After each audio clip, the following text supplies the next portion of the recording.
नमस्कार सभी को। तो देखिए यहाँ पर हम लोग क्लास 8th साइंस के कुछ इंपॉर्टेंट नोट्स डिस्कस करेंगे। बहुत ही इंपॉर्टेंट चैप्टर है, चैप्टर नंबर 8 है जिसका नाम है nature of matter, elements, compound and mixtures. तो ये बहुत इंपॉर्टेंट नोट्स होने वाले हैं, क्यूरियोसिटी बुक एनसीईआरटी के हैं। तो सबसे पहले तो इस टॉपिक में बताया गया है कि मैटर जो है ये होता क्या है, हालांकि हम लोग पहले भी इसको डिस्कस कर चुके हैं। तो हमारे आसपास जो भी चीजें हैं वो क्या है, मैटर है, जिसके पास जो स्पेस ऑक्यूपाई करता है और जिसके पास मास होता है उसको क्या कहते हैं, मैटर कहते हैं। जैसे आपका एयर हो जाएगा, वाटर हो जाएगा, फूड हो जाएंगे, क्लोथ्स हो जाएंगे, फर्नीचर, मतलब जो भी चीजें आसपास दिखाई पड़ रही हैं वो सब क्या है, मैटर है। Matter consist of tiny particle, तो छोटे छोटे पार्टिकल्स होते हैं मैटर में, चाहे कोई भी टाइप का मैटर हो। Most substances are not made up of single substance but are mixtures of two और मोर। इसका मतलब क्या हुआ कि ज्यादातर जो सब्सटेंस होते हैं वो केवल एक ही तरीके के सब्सटेंस से नहीं बने होते हैं, एक ही तरीके की चीजों से नहीं बने होते हैं। वो कोई ना कोई मिक्सचर होते हैं दो या दो से अधिक सब्सटेंसेस के। तो ये यहाँ पर बताया गया है, बेसिक इंट्रोडक्शन था। अब आते हैं मिक्सचर, देखते हैं कि मिक्सचर जो है वो क्या होता है। तो डेफिनेशन सबसे पहले दी गई है, व्हेन टू और more substances are mixed together in such a way. देखिए पहली बात क्या करी गई है, दो या दो से अधिक सब्सटेंसेस को मिक्स किया गया और कुछ इस तरीके से मिक्स किया गया है that they do not react chemically, मतलब दोनों में कोई केमिकल रिएक्शन नहीं होनी चाहिए। अगर केमिकल रिएक्शन हो जा रही है तो वो मिक्सचर नहीं बनाएगा। हो सकता है वो कंपाउंड बना दे या कोई और चीज बना दे, लेकिन वो मिक्सचर नहीं बनाएगा। तो ये इंपॉर्टेंट है कि केमिकल रिएक्शन नहीं होनी चाहिए। And each retains its own properties, और मतलब जो सब्सटेंस ए और सब्सटेंस बी को मिलाया गया था, ये दोनों की प्रॉपर्टी उस मिक्सचर में भी देखने को मिले। ठीक है, तो ऐसे सब्सटेंस को क्या कहा जाएगा, मिक्सचर कहा जाएगा। तो प्रॉपर्टी यहाँ क्या रहती है, सेम बनी रहती है, प्रॉपर्टी में कोई खास चेंज नहीं होता है। कंपोनेंट्स जो है वो इसके क्या है, the individual substance that forms a mixture. तो जैसे कंपोनेंट्स, एक ए बी आपका मिक्सचर है तो इसके कंपोनेंट्स क्या हो जाएंगे, ए हो जाएगा और बी हो जाएगा। मतलब जो जो सब्सटेंसेस को लिया गया है मिक्सचर बनाने के लिए उसको उसके कंपोनेंट्स कहा जाता है। टाइप ऑफ मिक्सचर में देखेंगे तो दो तरीके के मिक्सचर होते हैं। पहला होता है non uniform mixture. Non uniform को हेट्रोजीनियस भी कहा जाता है। नॉन यूनिफॉर्म का मतलब क्या होता है, डिफरेंट कंपोनेंट्स आर विजिबल। यहाँ पर क्या है कि अलग अलग जो कंपोनेंट्स हैं, जैसे ए ये है, ठीक है, ये बी है, ये मिक्स नहीं हुआ है पूरा, ये अलग अलग दिखाई पड़ रहा होगा। ठीक है, तो इसको क्या कहेंगे, हेट्रोजीनियस मिक्सचर कहेंगे। इसका एक बहुत अच्छा एग्जांपल है सैंड एंड सॉल्ट। ये एग्जांपल अगर आप समझ गए, इसमें क्या है, सैंड और सॉल्ट को अगर आप मिक्स करेंगे तो सैंड अलग दिखाई पड़ती रहेगी, उसके अलग पार्टिकल्स दिखाई पड़ते हैं, और सैंड के सॉल्ट के अलग पार्टिकल्स दिखाई पड़ते हैं। इसी तरीके से स्मोक इन एयर बोला जाए, ये भी हेट्रोजीनियस है। पोहा आपने देखा होगा, वो भी हेट्रोजीनियस है। स्प्राउट सलाद जो है ये भी हेट्रोजीनियस मिक्सचर होता है। यूनिफॉर्म मिक्सचर क्या होते हैं, यूनिफॉर्म को होमोजीनियस कहते हैं। तो होमोजीनियस मिक्सचर क्या होते हैं, तो कंपोनेंट जो है वो इवनली डिस्ट्रीब्यूटेड है। ऐसा नहीं है कि कहीं पे कुछ कंपोनेंट ज्यादा है, कहीं पे कुछ कंपोनेंट कम है, हर जगह इवनली डिस्ट्रीब्यूशन अगर है तो ऐसे मिक्सचर को क्या कहा जाएगा, होमोजीनियस मिक्सचर कहा जाएगा। और उसको हम लोग डिस्टिंग्विश नहीं कर सकते हैं, ये नहीं बता सकते हैं कि ये कंपोनेंट ए अलग तरीके का है, ये वाला कंपोनेंट ए अलग तरीके का है। सब एक ही जैसे दिखेंगे। जैसे शुगर और वाटर को पूरी तरीके से अगर मिक्स कर दिया जाए, ठीक है, तो ये चीज देखने को मिलेगी। इसी तरीके से सॉल्ट और वाटर को मिक्स कर दिया जाता है तो कहीं डिस्टिंग्विश नहीं कर सकते हैं कि सॉल्ट कहाँ है वाटर कहाँ है, या ये नहीं बता सकते कि कहाँ पर सॉल्ट ज्यादा है कहाँ वाटर ज्यादा है, क्योंकि वो पूरी तरीके से घुल जाता है उसमें। इसी तरीके से लेमोनेड, लेमोनेड का मतलब जो आपने नींबू पानी देखा होगा वही है, वो भी होमोजेनियस मिक्सचर का ही एग्जाम्पल होता है। कुछ स्पेशल मिक्सचर देख लेते हैं। जैसे एलॉय की बात करी है तो एलॉय जो है ये भी एक तरीके का मिक्सचर होता है। इसमें क्या होता है, दो या दो से अधिक मेटल या कभी कभी नॉन मेटल को मिक्स किया जाता है।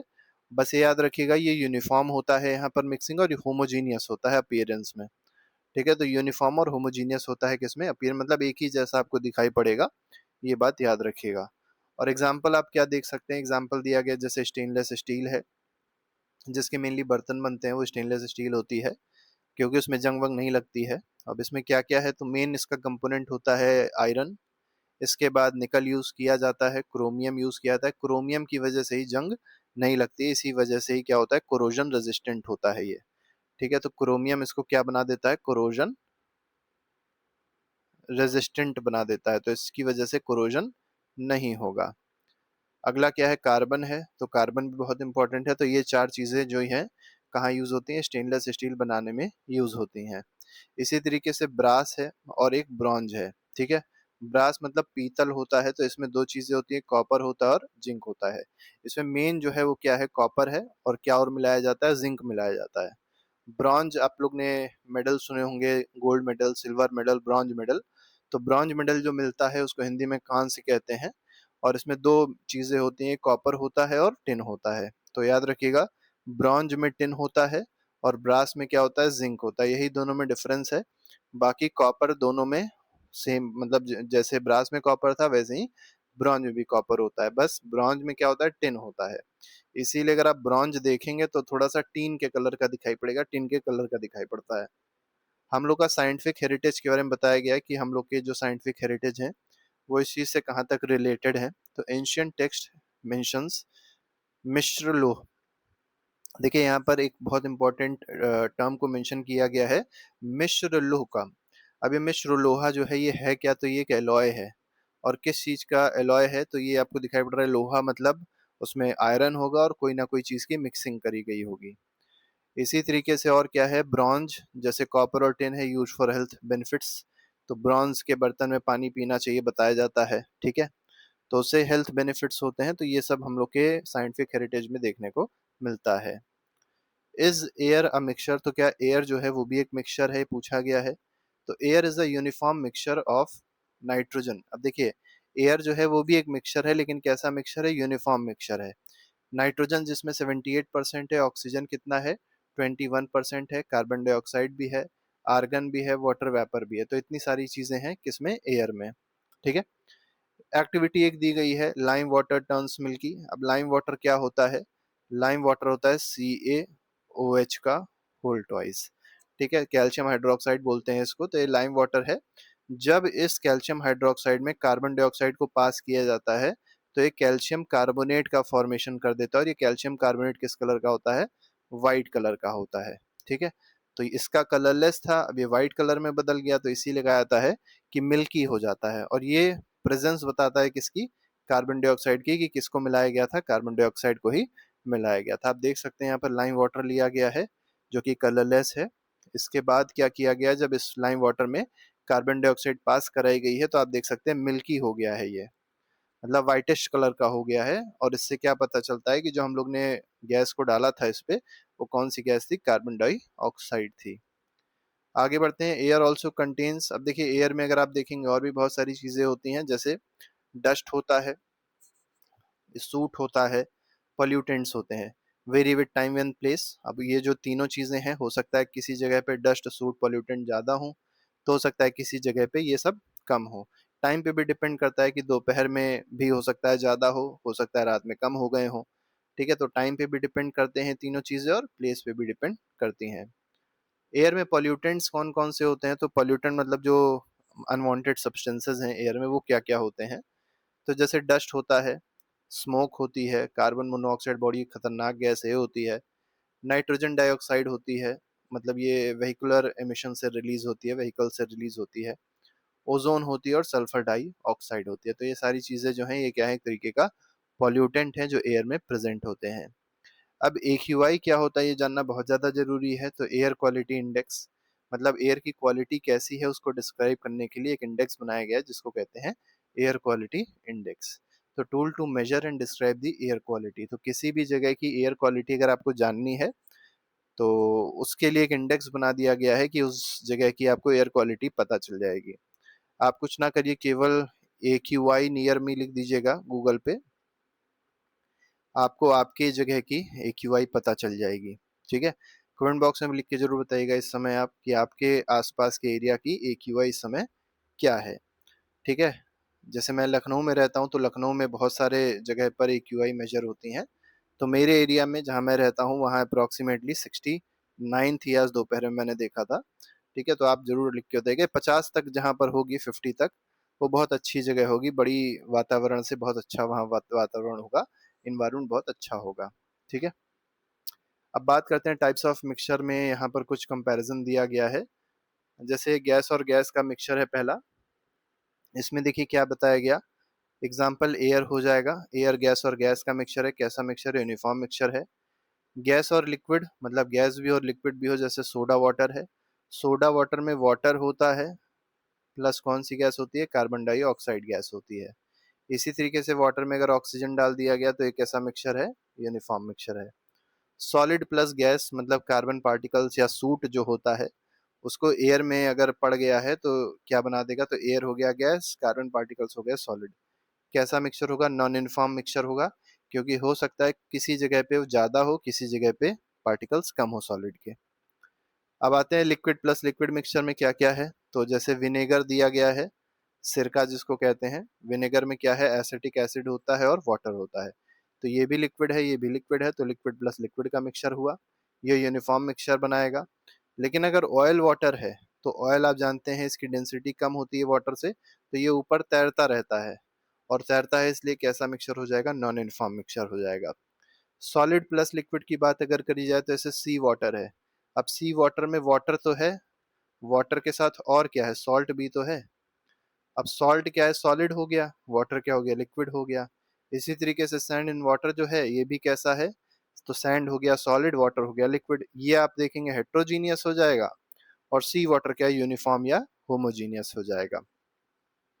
बात करते हैं सॉलिड और सॉलिड के मिक्सचर की, जैसे एलॉय है, तो एलॉय में दोनों चीजें सॉलिड होती हैं, या जितने भी सब्सटेंसेस यूज होते हैं मिक्सिंग में वो सॉलिड होते हैं। इसी तरीके से बेकिंग पाउडर में भी दोनों सॉलिड होते हैं। अब यहाँ पर जो एलॉय के केस में आप देखेंगे यूनिफॉर्म मिक्सचर होता है, ठीक है, और बेकिंग पाउडर के केस में क्या है, नॉन यूनिफॉर्म मिक्सचर होता है। आगे बढ़ते हैं, अगले क्वेश्चन पे आते हैं, अगला मतलब पॉइंट देखते हैं। अब यहाँ पर देखिए क्या बताया गया, प्योर सब्सटेंसेस बताए गए हैं। अब प्योर सब्सटेंस में क्या है, in everyday life pure means free from adulteration. मतलब अगर हम लोग एवरीडे लाइफ मतलब डेली रूटीन में देखेंगे तो प्योर कोई भी चीज कब होती है, जब उसमें कोई भी एडल्ट्रेशन नहीं किया जाता है, जब उसमें कोई चीज मिक्स नहीं करी आती है, कोई गलत चीज मिक्स नहीं कर दी आती है, तब उसको हम क्या कहते हैं, प्योर कहते हैं। जैसे प्योर मिल्क है, तो अगर दूध था प्योर था लेकिन उसमें पानी मिला दिया तो वो एडल्ट्रेशन का, एडल्ट वाटर जो है एडल्ट्रेशन का काम कर रहा है, तो अब वो प्योर नहीं रह गया। इसी तरीके से घी प्योर है तभी अच्छा है, अगर घी के अंदर मान लीजिए रिफाइंड मिला दिया, तेल मिला दिया, कोई और चीज मिला दी, तो वो एडल्ट्रेशन हो गया, तो वो इम्प्योर हो गया। साइंस के टर्म्स में अगर देखा जाए तो प्योर सब्सटेंस क्या होता है, that contains only one kind of particle, जिसमें एक ही तरीके का केवल पार्टिकल होगा। जैसे वाटर है, प्योर वाटर का मतलब क्या हो गया, केवल इसमें H2O ही होना चाहिए। अब अगर मान लीजिए इसमें NaCl भी मिल गया तो ये इम्प्योर हो जाएगा, ठीक है, क्योंकि ये वाटर नहीं बचा रह गया, इसमें वाटर प्लस NaCl का मिक्सचर हो गया, अभी प्योर सब्सटेंस नहीं रह गया। It can not be separated into other substances by physical methods. और दूसरा इंपॉर्टेंट ये भी है कि फिजिकल मेथड से हम इनको सेपरेट भी ना कर सकें। फिजिकल मेथड क्या होते हैं, जैसे मान लीजिए इवापोरेशन से, ठीक है, हम लोग किसी दो सब्सटेंसेस को सेपरेट कर ले रहे हैं, तो इसका मतलब वो प्योर नहीं है। इसी तरीके से देखा जाए सिंपल, मतलब अपने हाथ से चीज़ों को निकाल ले रहे हैं, जैसे मान लीजिए सैंड है और उसमें आयरन के पार्टिकल्स पड़े हुए हैं, तो उसको मैग्नेट से हम लोग क्या कर सकते हैं, सेपरेट कर सकते हैं। कैसा मेथड है, सब फिजिकल मेथड्स हैं, ठीक है। तो ये दो कंडीशन होनी चाहिए प्योर सब्सटेंस की। आगे बढ़ते हैं, एग्जांपल देखिए प्योर सब्सटेंस का दिया गया है, जैसे वाटर हो गया प्योर सब्सटेंस है, ऑक्सीजन हो गया, गोल्ड हो गया, कार्बन हो गया। तो ये सब कैसे सब्सटेंस हैं, प्योर सब्सटेंस हैं। इसी तरीके से मिक्सचर में देखेंगे तो मिक्सचर में क्या क्या होता है, जैसे मिल्क एक मिक्सचर है, सॉयल भी मिक्सचर है, जूस भी मिक्सचर है, एयर भी एक मिक्सचर है। तो अंतर आप याद रखिएगा। टाइप्स ऑफ प्योर सब्सटेंसेस, अब बात करते हैं हम लोग प्योर सब्सटेंस जो होते हैं उसके अलग अलग टाइप होते हैं, वो क्या क्या होते हैं। जैसे पहला है एलिमेंट। अब एलिमेंट क्या होता है, a substance made up of only one kind of atom, जिसमें केवल एक ही तरीके के एटम होंगे, उसको क्या कहा जाएगा, एलिमेंट कहा जाएगा। जैसे मान लीजिए गोल्ड है, ठीक है, तो सोना अगर मान लीजिए ये गोल्ड है, पूरा गोल गोल जो बनाया, इसमें जितने भी एलिमेंट्स पाए जाएंगे अंदर वो किसके होंगे, केवल गोल्ड के होंगे, तो उसको क्या कहेंगे, गोल्ड का एलिमेंट कहा जाएगा। और इम्पोर्टेंट ये भी है, can not be broken into simpler substances, और इनको और छोटे छोटे सब्सटेंसेस में ब्रेक नहीं किया जा सकता है। एग्जाम्पल क्या हो गया, हाइड्रोजन हो गया, ऑक्सीजन हो गया, गोल्ड, सिल्वर, सल्फर और कार्बन, ठीक है। प्रॉपर्टीज देखी जाए तो एलिमेंट्स की प्रॉपर्टीज क्या क्या होती हैं, तो पहली प्रॉपर्टी ये है, सम एग्जिस्ट एज एटम्स, तो कुछ ऐसे होते हैं जो एटम के फॉर्म में एग्जिस्ट करते हैं, जैसे हीलियम एटम होता है, नियॉन एटम होती है, तो ये सब एटम के फॉर्म में एग्जिस्ट करेंगे। मतलब इनमें कोई ऐसा नहीं है कि कंबाइंड फॉर्म में एग्जिस्ट नहीं करती ये, ठीक है। और कुछ ऐसे होंगे जो मॉलिक्यूल्स के फॉर्म में एग्जिस्ट करेंगे, जैसे ऑक्सीजन है तो O2 के मॉलिक्यूल के फॉर्म में एग्जिस्ट कर रहा है, हाइड्रोजन है तो H2 फॉर्म में एग्जिस्ट कर रहा है। ठीक है, तो यहाँ पर आप देख सकते हैं ऑक्सीजन के दो एटम जुड़ गए और ऑक्सीजन गैस बना दी या मॉलिक्यूल बना दिया। ठीक है, तो एटम के फॉर्म में भी एग्जिस्ट कर सकते हैं और मॉलिक्यूल के फॉर्म में भी एलिमेंट्स एग्जिस्ट कर सकते हैं। आगे बढ़ते हैं, क्लासिफिकेशन देखिए एलिमेंट्स की। क्लासिफिकेशन में क्या क्या है। पहला मेटल्स हैं। मेटल्स क्या क्या होते हैं आपको पता ही होगा, जो गुड कंडक्टर होते हैं इलेक्ट्रिसिटी के। ठीक है, हीट के गुड कंडक्टर होते हैं। शाइनिंग सरफेस होता है, बहुत सारी प्रॉपर्टीज होती हैं जो आप लोग ने देखी होंगी, आप जानते होंगे। तो gold, silver, magnesium, iron, aluminium, ये सब क्या है, मेटल है। एक कुछ इनकी प्रॉपर्टीज दी गई है, जैसे गुड कंडक्टर होते हैं। ठीक है, दूसरा मेलिएबल है। मेलिएबल का मतलब ये होता है कि इनको थिन शीट्स में, थिन प्लेट्स में इनको कन्वर्ट किया जा सकता है, थिन शीट्स में इनको पीट पीट के कन्वर्ट किया जा सकता है। लचरस होते हैं, मतलब इनका जो सरफेस होगा वो कैसा होगा, शाइनिंग सरफेस होगा, मतलब शाइन करेगा। ठीक है, सरफेस कैसा है, शाइन करता है। तो ये लचरस का मतलब होता है। इसी तरीके से नॉन मेटल्स देख लेते हैं। तो इसमें ऑक्सीजन है, कार्बन है, सल्फर है, कुछ एग्जाम्पल दिए गए हैं। और यहाँ पर प्रॉपर्टीज दी गई है, सब पुअर कंडक्टर, गुड, ये गुड कंडक्टर होते थे मेटल, ये पुअर कंडक्टर होते हैं। हालांकि कुछ एक्सेप्शंस भी आपको देखने को मिलेंगे जो पिछले चैप्टर में हमने आपको बताए भी थे, आगे भी बताएंगे। ब्रिटल होता है। ठीक है, डक्टाइल नहीं होता है, क्या होता है, ब्रिटल होता है। ये वाले जो होते हैं ये डक्टाइल होते हैं, मतलब इनको वायर में कन्वर्ट कर सकते हैं। ये डक्टाइल नहीं होते, ब्रिटल होते हैं। ब्रिटल का मतलब अगर आप इसको थोड़ा सा मोड़ने की कोशिश करेंगे तो ऐसे ही टूट जाएंगे। मेटलॉइड क्या होता है। मेटलॉइड क्या है, जैसे बोरॉन हो गया, सिलिकॉन हो गया, ये दोनों दोनों क्या है, मेटलॉइड है। मतलब इनके पास दोनों की प्रॉपर्टीज होती है, मेटल की भी प्रॉपर्टीज होंगी और नॉन मेटल की भी प्रॉपर्टीज होती हैं। अब कुछ इंपॉर्टेंट फैक्ट्स देख लेते हैं इस टॉपिक से रिलेटेड। जैसे अभी तक जो हम लोग के पास एलिमेंट्स हम लोग को पता है वो 118 एलिमेंट्स हैं, जिसमें 11 एलिमेंट्स ऐसे हैं जो किस फॉर्म में एग्जिस्ट करते हैं, केवल गैस फॉर्म में ही एग्जिस्ट करते हैं। कुछ एग्जाम्पल है, जैसे ऑक्सीजन हो गया, नाइट्रोजन हो गया, हीलियम हो गया, सबके सब क्या है, गैसेज है। तो 11 एलिमेंट्स ऐसे हैं जो गैस फॉर्म में एग्जिस्ट करते हैं। दो एलिमेंट्स ऐसे हैं जो लिक्विड फॉर्म में एग्जिस्ट करेंगे। जैसे एक मरकरी है जो मेटल है, और मेटल होके वो लिक्विड फॉर्म में एग्जिस्ट करता है, और इसको हम लोग थर्मामीटर में यूज करते हैं, मरकरी को याद रखिएगा। और दूसरा क्या है, ब्रोमीन है। ये एक नॉन मेटल है और नॉन मेटल होके इसको, ये लिक्विड फॉर्म में हम लोग को मिलता है। गैलियम और सीजियम जो है ये क्या है, ये भी बहुत जल्दी मेल्ट हो जाते हैं। जैसे ही हम टेम्परेचर रूम टेम्परेचर से बढ़ाते हैं, जो 30 डिग्री सेल्सियस रूम टेम्परेचर होता है, जैसे मान लिया 35 डिग्री सेल्सियस कर दिया रूम का टेम्परेचर, तो क्या होगा, गैलियम और सीजियम जो है ये मेल्ट हो जाएंगे। तो बड़े सॉफ्ट मेटल्स होते हैं सब। ठीक है, mobile phones use 45 plus elements. तो मोबाइल फोन जो हम लोग का होता है उसमें अप्रोक्सीमेटली 45 से ज़्यादा एलिमेंट्स होते हैं। जैसे कॉपर होता है उसमें, सिलिकॉन के चिप्स होती हैं। ठीक है, कोबाल्ट यूज होता है, लिथियम यूज होता है बैटरी में, गोल्ड होता है, सिल्वर यूज होता है, क्योंकि वायर जो होते हैं सिल्वर की बेस्ट कंडक्टिविटी होती है, इसलिए जो भी वायरिंग होती है वो हमेशा सिल्वर से करी जाती है। ठीक है, तो ये कुछ इंपॉर्टेंट चीजें थी जो हम लोग ने देखी। इसके बाद हम लोग बात करेंगे कंपाउंड्स की। अब कंपाउंड सबसे इंपॉर्टेंट टॉपिक होता है, क्योंकि ये थोड़ा सा टफ भी रहता है, हालांकि है कुछ नहीं, बता देंगे, समझ में आ जाएगा आसानी से। सब्सटेंसेस फॉर्म्ड व्हेन टू और मोर एलिमेंट्स कंबाइन केमिकली। देखिए अभी तक हमने क्या देखा था, कोई केमिकल रिएक्शन नहीं हो रही थी। अब क्या देख रहे हैं कि दो या दो से अधिक एलिमेंट क्या हो रहे हैं, कंबाइन हो रहे हैं। और कैसे कंबाइन हो रहे हैं, केमिकल रिएक्शन से कंबाइन हो रहे हैं। ठीक है, और किस प्रपोर्शन में, एक फिक्स्ड प्रपोर्शन में जब कॉम्बिनेशन होता है तो उसको क्या बोलते हैं, कंपाउंड बोलते हैं। तो ऐसा सब्सटेंस जो कैसे फॉर्म हुआ, दो या दो से अधिक एलिमेंट के कंबाइन होने से। और एक कॉम्बिनेशन कैसे हुआ, तो केमिकल क्या रिएक्शन के मतलब प्रोसेस से हुआ। और जो एलिमेंट्स कंबाइन हुए हैं वो फिक्स्ड प्रपोर्शन में होंगे, ये भी बहुत इंपॉर्टेंट है। अब बात करते हैं प्रॉपर्टीज ऑफ कंपाउंड्स की। तो जो भी कंपाउंड बनता है उसकी प्रॉपर्टीज हमेशा क्या रहती हैं, डिफरेंट रहती हैं फ्रॉम इट्स कॉन्स्टिट्यूएंट एलिमेंट्स। जैसे वाटर है तो वाटर दो एलिमेंट से बना है, हाइड्रोजन से बना है और ऑक्सीजन से बना है। अब होगा क्या, हाइड्रोजन और ऑक्सीजन की जो प्रॉपर्टीज होंगी वाटर से बिल्कुल अलग होगी। ठीक है, एक एक्सपेरिमेंट के थ्रू ये चीज बताई गई है। एक्सपेरिमेंट क्या है, एक्सपेरिमेंट ये किया गया, पासिंग इलेक्ट्रिसिटी थ्रू वाटर। अब इलेक्ट्रिसिटी को पास किया गया वाटर से। ठीक है, ये आप देख सकते हैं, हमने बैटरी लिया, इलेक्ट्रिसिटी पास करी गई है वाटर से। तो क्या देखा गया, हाइड्रोजन और ऑक्सीजन का फॉर्मेशन, मतलब जो दो टेस्ट ट्यूब यूज किए गए हैं, एक में हाइड्रोजन फॉर्म हो जाएगी, एक में ऑक्सीजन फॉर्म हो जाएगी। ठीक है, पहली चीज। आगे क्या कहा गया, हाइड्रोजन इज कंबस्टिबल। अब हाइड्रोजन क्या है, ये आग इसमें लग जाती है और ये क्या प्रोड्यूस करता है, पॉप साउंड प्रोड्यूस करता है। मतलब जब इस बर्निंग स्प्लिंटर या माचिस की तीली को इस गैस के पास आप लेके जाएंगे, हाइड्रोजन गैस के पास, तो जो माचिस की तीली है वो बुझ जाएगी और साथ ही साथ एक साउंड प्रोड्यूस होगी जिसको क्या कहा जाएगा, पॉप साउंड कहा जाएगा। ठीक है, तो ये मतलब एक टेस्ट है किसका, हाइड्रोजन का टेस्ट है। इससे हाइड्रोजन गैस टेस्ट करी जाती है। ठीक है, कि हाइड्रोजन गैस ही यहाँ से निकल रही थी, तो क्या पता चला कि हाइड्रोजन जो है वो कंबस्टिबल है। ठीक है, क्योंकि हाइड्रोजन गैस कैसे बर्न होती है, एक पॉप साउंड के साथ बर्न हो जाती है, मतलब पूरी की पूरी हाइड्रोजन गैस जो है पॉप साउंड के साथ बर्न हो जाएगी। ऑक्सीजन का क्या है, ऑक्सीजन यहाँ से निकल रही है। अब जब ऑक्सीजन निकलती है तो जो फ्लेम थी वो थोड़ी सी बड़ी हो जाती है और ज्यादा ब्राइटर हो जाती है। इससे क्या पता चलता है, फ्लेम जो है वो भी, मतलब ऑक्सीजन गैस जो है वो भी क्या करती है, सपोर्ट करती है किसको, कंबशन को।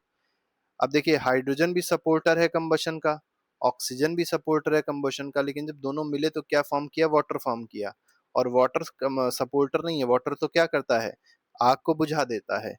इससे क्या पता चला, जो कंपाउंड बन रहा था उसकी प्रॉपर्टीज अलग थी as compare to its constituent elements. यही चीज इस डायग्राम, इस एक्टिविटी के थ्रू बताने की कोशिश करी गई है।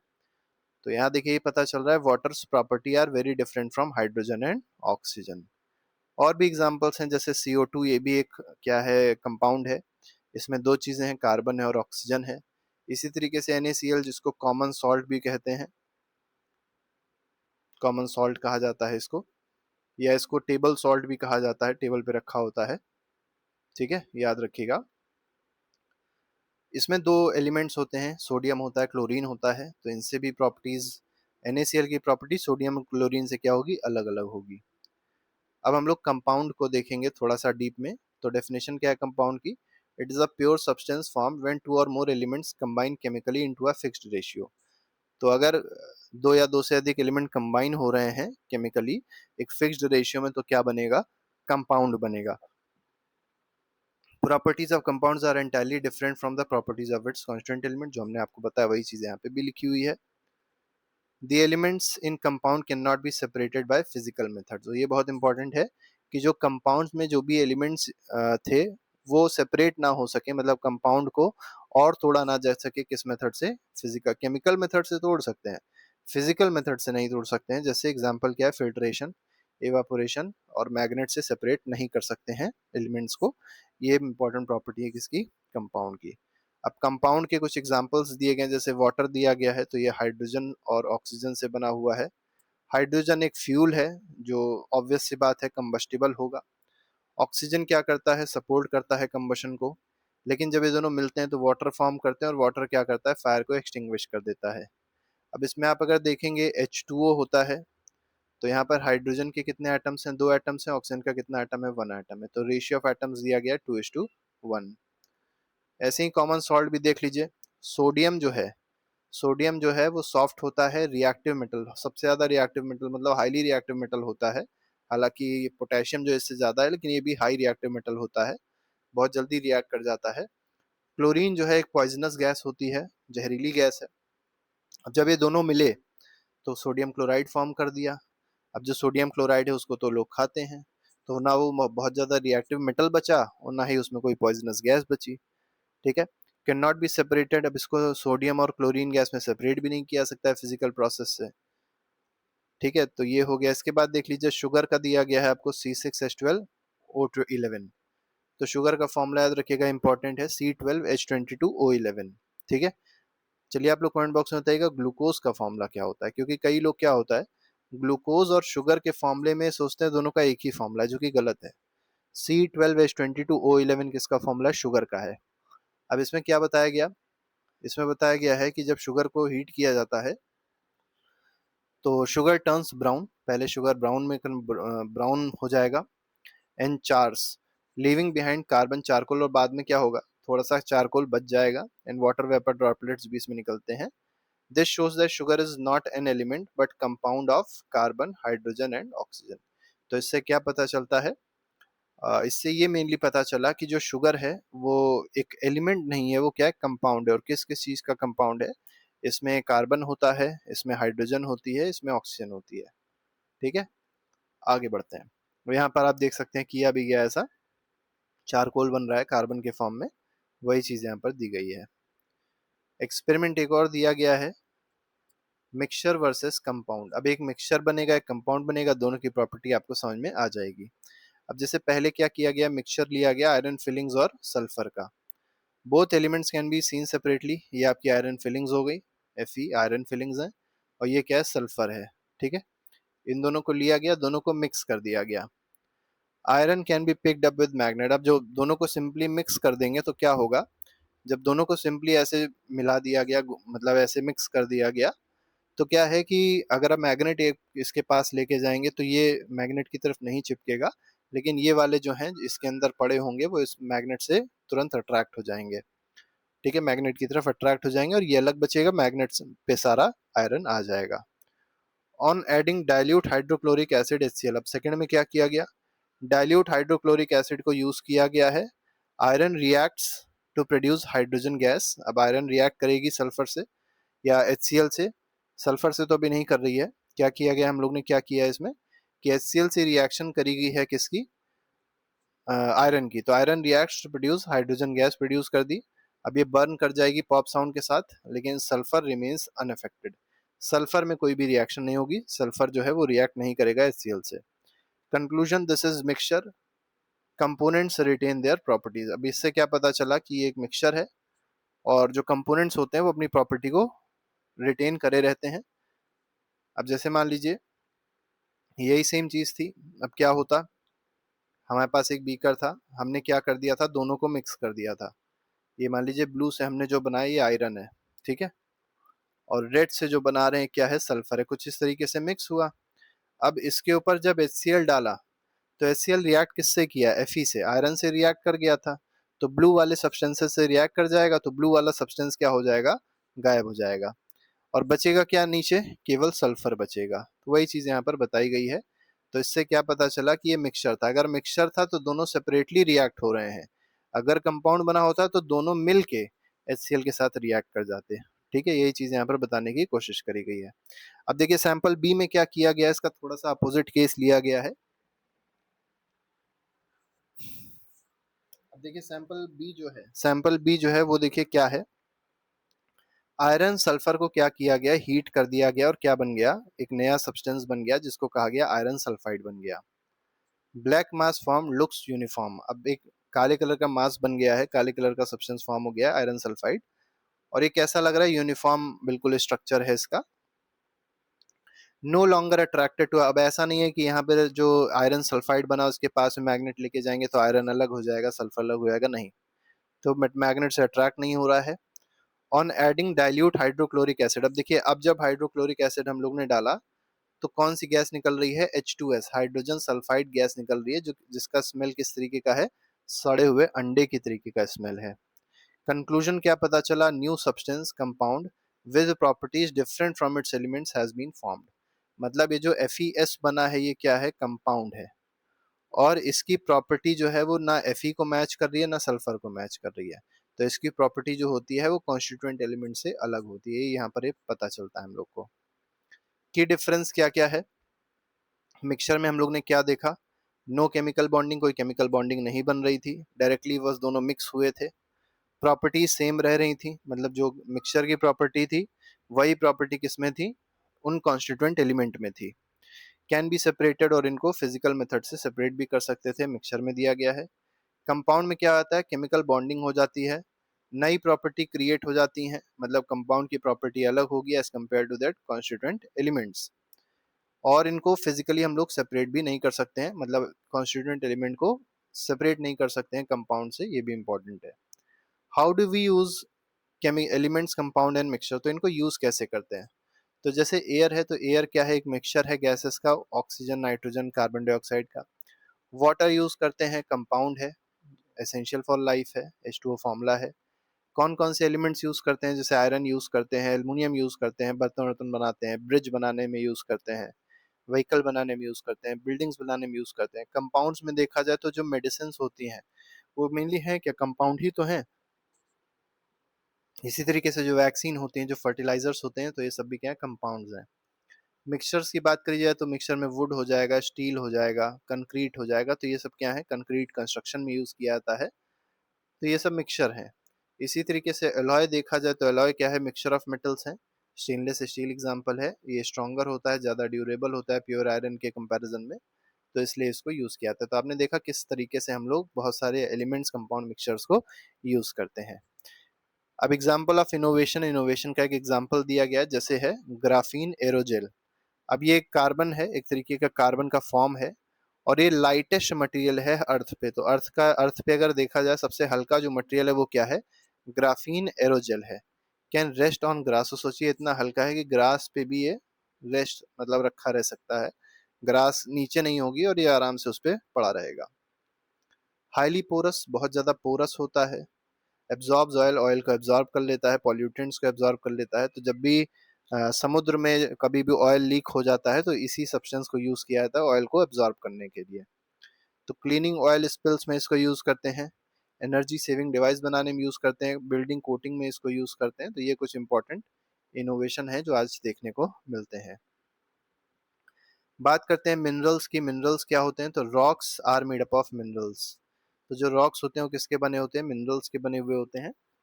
नेटिव मिनरल्स क्या होते हैं, कंटेन्स प्योर एलिमेंट। तो जिसमें प्योर एलिमेंट होता है, जैसे गोल्ड हो गया, किसी से जो रिएक्ट नहीं करते, gold, silver, copper, sulphur, carbon, ये सब क्या है, नेटिव मिनरल्स हैं। मतलब ये ऐसे नेटिव मिनरल्स ऐसे मिनरल्स होते हैं जिसमें क्या मिलता है, जो जिसमें प्योर एलिमेंट्स मिलते हैं, जैसे गोल्ड मिल जाएगा, सिल्वर मिल जाएगा, तो इनको क्या कहा जाएगा, नेटिव मिनरल्स कहा जाएगा। मोस्ट मिनरल, ज्यादातर मिनरल क्या होते हैं, कंपाउंड्स होते हैं, किसके, एलिमेंट्स के। एग्जाम्पल दिया गया है इसमें, क्वार्ट्ज हो गया, कैल्साइट हो गया, माइका हो गया, पायरोक्सिन हो गया, ओलिवाइन हो गया, टैल्क हो गया, टैल्कम पाउडर में इसको यूज किया था। तो ये सब इंपॉर्टेंट चीजें हैं जो मिनरल्स के बारे में बताई गई हैं, तो एग्जाम्पल है। एवरीडे यूज क्या होता है मिनरल्स का, जैसे सीमेंट बनती है तो calcite, quartz, alumina, iron oxide, ये सब यूज किया जाता है सीमेंट बनाने के लिए। मेटल में अगर आप देखेंगे तो iron, copper, aluminium extracted from minerals, ये सब मिनरल से ही हम लोग को मिलता है। ठीक है, गोल्ड, सिल्वर, ये सब मिनरल से मिलता है। साइंटिफिक हेरिटेज की बात करी जाए तो इसमें भी एक साइंटिफिक हेरिटेज देखने को मिलती है, वो क्या है, डोकरा आर्ट है। ये इसको ढोकरा या डोकरा कहते हैं, बिहार और उड़ीसा में मेनली बनती है। ट्राइबल क्राफ्ट है ये, ट्राइब ट्राइब जो लोग होती हैं, जो ट्राइब्स होते हैं वो मेनली बनाते हैं। और कौन सा एलॉय यूज करते हैं, ब्रॉन्ज या ब्रास का एलॉय यूज करते हैं। Made using lost wax technique, तो लॉस्ट वैक्स टेक्निक इसमें यूज करी जाती है। Wax model is coated with clay, तो वैक्स का एक मॉडल बनता है, उसके ऊपर क्ले लगाई जाती है और फिर उस मॉडल को हीट कर दिया जाता है जिससे जो वैक्स है वो मेल्ट हो जाए। मोल्टेन एलाउ पोर्ड इन, अब फिर मोल्टेन एलाउ को क्या कर देते हैं, उसमें पोर कर देते हैं। और जब पोर कर देंगे तो एलाउ जो एलॉय होता है वो शेप ले लेता है, यही बोला गया है डोकरा आर्ट। इससे क्या बनता है, produces beautiful golden coloured figures of animals, humans and nature. तो बहुत सारी चीजों की एक तरीके से फिगर बनाई जाती है, आप यहाँ पर देख सकते हैं, एक एग्जाम्पल भी दिया गया है। तो इस तरीके से पूरा चैप्टर था। आई होप पूरा चैप्टर आप लोग को समझ में आ गया होगा। अगर कोई प्रॉब्लम है तो आप लोग कमेंट बॉक्स में जरूर मेंशन कर सकते हैं, और अगर वीडियो अच्छा लगा हो तो लाइक जरूर कर दीजिएगा और चैनल को सब्सक्राइब भी कर लीजिएगा। तो अभी के लिए फिलहाल नहीं, thank you very much, good bye, Jai Hind.